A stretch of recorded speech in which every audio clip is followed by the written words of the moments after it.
Saudara, Kepala Pusat Penanganan Isu Strategis Kementerian Perdagangan meninjau sejumlah harga bahan pokok di Penayung, Banda Aceh, Senin pagi.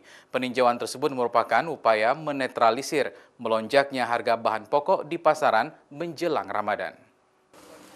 Peninjauan yang dilakukan Kementerian Perdagangan bersama rombongan di Pasar Penayung, Banda Aceh merupakan upaya untuk menetralisir harga bahan pokok yang biasanya akan melonjak naik seiring akan memasuki bulan Ramadan pada awal Mei mendatang.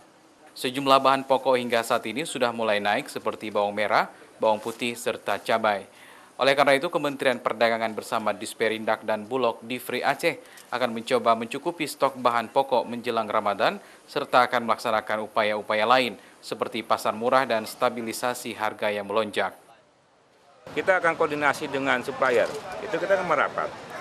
Kita dari Kementerian Perdagangan akan rapat dengan Pemda sini, kepala dinas, bulog, dan sebagainya, melihat mana-mana kantong-kantong yang agak naik, gimana antisipasi supplier, ya.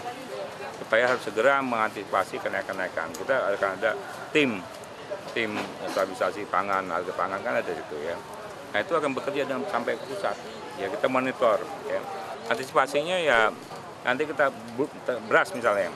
Beras naik, nah kita Bulog kenapa tidak supply? Artinya sudah supply belum? Artinya harus supply.